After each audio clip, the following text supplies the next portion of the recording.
Good afternoon, welcome to Raj news. నేను శాలిని. ఇక details చూస్తే జమ్మూ కాశ్మీర్ శ్రీనగర్ లో దేశ రక్షణ మంత్రి రాజ్నాథ్ సింగ్ మాట్లాడుతున్నారు. లైవ్ లో చూద్దాం. फोर्सेस के सारे अफसर्स और मेरे बहादुर जवानों, सबसे पहले आतंकवाद और आतंकवादियों से लड़ते हुए हमारे जिन बहादुर जवानों ने अपनी शहादत दी है, उनकी शहादत को मैं नमन करता हूं, उनकी मैं स्मृति को नमन करता हूं। और साथ ही पहलगाम में जो निर्दोष नागरिक आतंकवादियों के द्वारा मारे गए हैं, उनकी भी स्मृति को मैं नमन करता हूं। मैं हमारे घायल सैनिकों के साहस को भी नमन करता हूं और ईश्वर से यह प्रार्थना करता हूं कि वह जल्द से जल्द स्वस्थ हो जाएं। मेरे दोस्तों, इन विषम परिस्थिति में आप सबके बीच आज आकर मैं स्वयं को बहुत ही गौरवान्वित महसूस कर रहा हूं। हमारे प्रधानमंत्री माननीय नरेंद्र मोदी जी के कुशल नेतृत्व और मार्गदर्शन में ऑपरेशन सिंदूर के दौरान आपने जो कुछ भी किया है, उस पर पूरे देश को गर्व की अनुभूति हो रही है। मैं अभी भले ही आपका रक्षा मंत्री हूं, लेकिन उससे पहले तो मैं भारत का एक नागरिक हूं। रक्षा मंत्री के साथ साथ मैं आज भारत के नागरिक के रूप में भी आप सबके प्रति आभार व्यक्त करने के लिए यहां मौजूद हूं। पहलगाम हमले के बाद हमारे जम्मू कश्मीर की जनता ने पूरी एकजुटता के साथ और पाकिस्तान और साथ ही साथ आतंकवादियों के प्रति जिस प्रकार से अपने गुस्से का इजहार किया है, मैं जम्मू कश्मीर की जनता का भी अभिनंदन करता हूं। मेरे साथियों, आपकी उस ऊर्जा को महसूस करने आया हूं जिसने दुश्मनों को नष्ट नाबूद कर दिया है। आपने जिस तरीके से सीमा के उस पार पाकिस्तान की चौकियों और बंकरों को आपने ध्वस्त किया, दुश्मन मैं समझता हूं उसे कभी भूल नहीं सकता।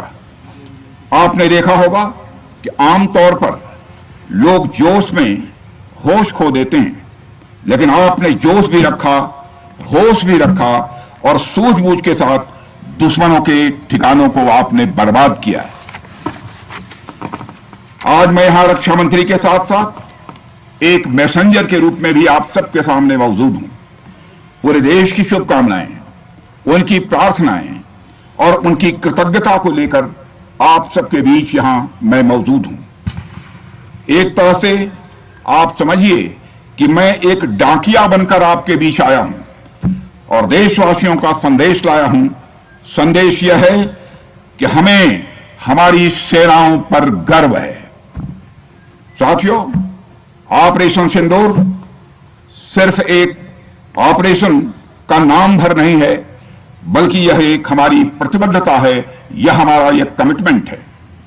एक ऐसी प्रतिबद्धता जिसमें भारत ने दिखा दिया कि हम सिर्फ डिफेंस नहीं करते हैं, जब वक्त आता है तो हम कठोर निर्णय भी लेते हैं और कठोर कार्रवाई भी करते हैं। यह ऑपरेशन उस एक एक जवान की आंखों में देखा गया सपना था कि हर आतंकी ठिकाना, चाहे वह घाटियों में छुपा हो या बंकरों में दबा हो, हम वहां पहुंचेंगे और दुश्मन की छाती चीरकर हम उन आतंकी ठिकानों को खत्म करके ही हम वापस लौटेंगे। मेरे साथियों, ऑपरेशन सिंदूर आतंकवाद के खिलाफ भारत द्वारा चलाई गई अब तक के इतिहास की मैं मानता हूं यह सबसे बड़ी कार्रवाई है। 35-40 वर्षों से भारत सरहद पार से चलाए जा रही आतंकवाद का सामना कर रहा है।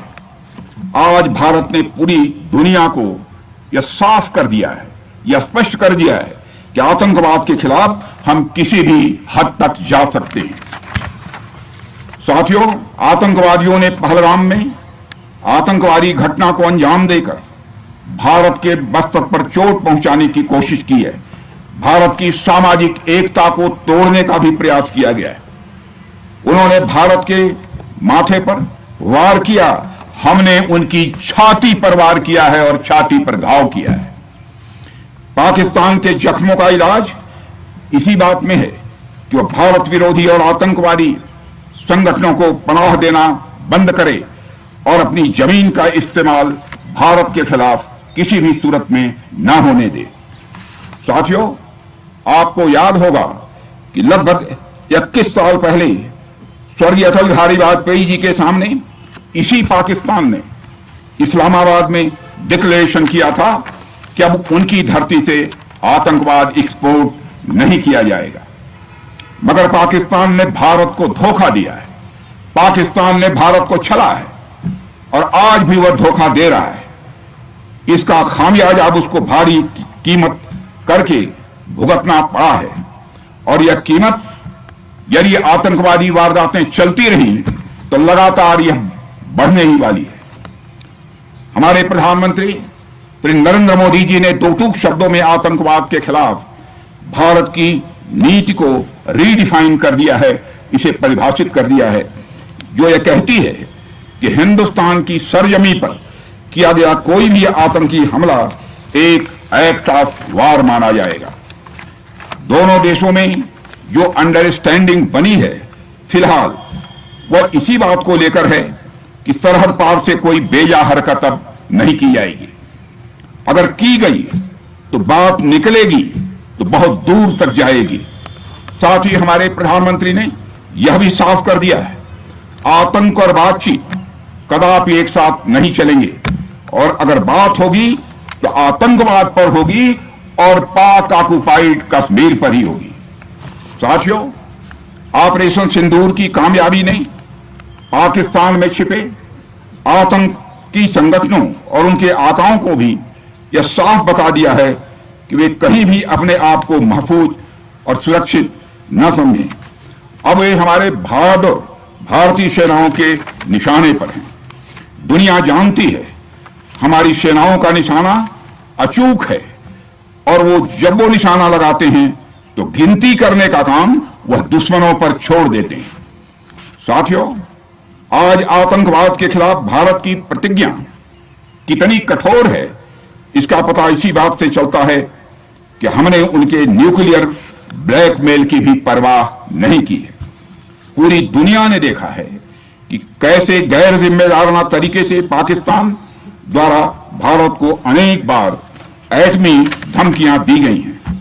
आज श्रीनगर की धरती से मैं पूरी दुनिया के सामने यह सवाल उठाना चाहता हूं कि क्या ऐसे गैर जिम्मेदार और रोग नेशन के हाथों में परमाणु हथियार सुरक्षित हैं? मैं दुनिया के सामने यह सवाल खड़ा करना चाहता हूं। मैं मानता हूं कि पाकिस्तान के एटमी हथियारों को IAEA international atomic energy agency की निगरानी में लिया जाना चाहिए। मैं यह कहना चाहूंगा और साफ तौर पर कहना चाहूंगा। साथियों, हमारी सेनाओं हमारी सीमाओं पर अपनी मातृभूमि की रक्षा के लिए जिस तरह से आप सभी बिना रुके बिना थके दिन रात लगे रहते हैं वह अपने आप में अद्भुत है और अद्वितीय भी है। आपकी यही बातें हम सब भारतीयों के लिए मार्गदर्शक का कार्य करती हैं। यही कारण है कि मैं हमेशा आपसे मिलने के लिए उत्साहित रहता हूं ताकि आपके अंदर की ऊर्जा से हम सब भी कुछ प्रेरणा ले सकें। साथियों, आतंकियों ने पहलगाम में धर्म पूछकर हमारे निर्दोष लोगों को मारा। उसके बाद आपने जो जवाब दिया उसे पूरी दुनिया ने देखा है। उन्होंने यह नहीं सोचा कि आम नागरिकों ने उनका क्या बिगाड़ा है, उन्होंने ऐसा क्या किया है कि उन्हें मार दिया जाए। पर मैं यह कहना चाहूंगा, आतंकियों ने भारतीयों को धर्म पूछकर देखकर मारा, धर्म पूछकर मारा, तो हमने आतंकियों को उनका कर्म देखकर मारा है। उन्होंने धर्म देखकर बेगुनाहों की जान ली, यह पाकिस्तान का कर्म था। हमने कर्म देखकर उनका खात्मा किया, यह हमारा भारतीय धर्म है। एक रक्षा मंत्री के रूप में मुझे आप सबको बेहद नजदीक से वर्षों से जानने का और समझने का अवसर मिला है। मैं आपके साहस और पराक्रम को तो जानता ही हूं, साथ ही साथ पहलगाम जैसी घटना के प्रति आपके गुस्से को भी मैं अच्छी तरह जानता हूं। साथियों, मुझे पता है कि पहलगाम के बाद आपके अंदर गुस्सा था, पूरे देश के अंदर गुस्सा था। मुझे पता है कैसा महसूस होता है जब धमनियों में बह रहा रक्त बेकाबू होने लगे, और मुझे इस बात की खुशी भी है कि आपने अपने गुस्से को सही दिशा देते हुए बड़ी बहादुरी और सूझबूझ के साथ पहलगाम का बदला लिया है। रही बात पाकिस्तान की, तो उसकी बात ही क्या करूं आपसे। वह देश तो मांगते मांगते अपनी जहालत से एक ऐसी हालात में आ गया है कि उसके बारे में यह भी कहा जा सकता है कि पाकिस्तान जहां भी खड़ा होता है वहीं से मांगने वालों की लाइन प्रारंभ हो जाती है। अभी आपने सुना ही होगा कैसे वह फिर एक बार इंटरनेशनल मॉनेटरी फंड IMF के पास कर्ज मांगने गया। वहीं दूसरी तरफ हमारा देश है कि हम आज उन देशों की श्रेणी में आते हैं जो IMF को फंड देते हैं ताकि IMF गरीब देशों को कर्ज दे सके। ऐसी स्थिति में हमारा यह भारत है। रामचरितमानस में स्वामी तुलसीदास जी ने लिखा है, जहां सुमतितः संपत्ति नाना, जहां कुमतितः विपत्ति निदाना। यानी जहां सुमति होती है, अच्छी नीतियां होती हैं, वहां सुख और समृद्धि होती है, और जहां कुमति होती है, बुरी मति होती है, केवल दूसरों के हित की भावना होती है, वहां तरह तरह की विपत्तियां स्वाभाविक रूप से आती ही हैं। पाकिस्तान जिसका जीता जागता यह उदाहरण है। साथियों, भारत के बारे में पूरी दुनिया यह बात जानती है कि हमने हमेशा शांति को प्राथमिकता दी है। हम आमतौर पर युद्ध के समर्थक कभी नहीं रहे, लेकिन स्थितियां जब इतनी विकट हो जाएं, जब देश की संप्रभुता पर आक्रमण होने लगे, तो जवाब देना यह आवश्यक हो जाता है। राष्ट्रकवि रामधारी सिंह दिनकर जी की पंक्तियां आपके सामने रखना चाहूंगा। रुग्ण होना चाहता कोई नहीं, रुग्ण होना चाहता कोई नहीं, रोग लेकिन आ गया जब पास हो तिक्त औषधि, कड़वी औषधि। तिक्त औषधि के सिवा उपचार क्या, शमित होगा वह नहीं मिष्ठान्न से। यानी कोई बीमारी अगर लग जाए तो वह मिठाई से दूर नहीं होती है, उसके लिए कड़वी दवा ही काम करती है। इसलिए आतंकवाद जैसे रोग के लिए भी ऑपरेशन सिंदूर जैसी दवा की बड़ी जरूरत हो गई थी। साथियों, पूरे देश में हमारी सेनाओं को और हमारे सैनिकों को एक सम्मान की दृष्टि से देखा जाता है। एक सशक्त राष्ट्र वही होता है जो अपनी सेनाओं को सम्मान के साथ साथ आधुनिक हथियार और साजो सामान भी दे जिसकी उसे जरूरत है। मुझे गर्व है कि आज प्रधानमंत्री जी के नेतृत्व में सरकार हमारी सेनाओं के लिए यह सब सारा काम कर रही है। हमने यह सुनिश्चित किया है कि हमारी सेनाएं हर परिस्थिति के लिए तैयार रहें। और मैं यहां पर army chief general Upendra Dwivedi ji को भी बधाई देना चाहता हूं, क्योंकि बार बार मेरी चर्चा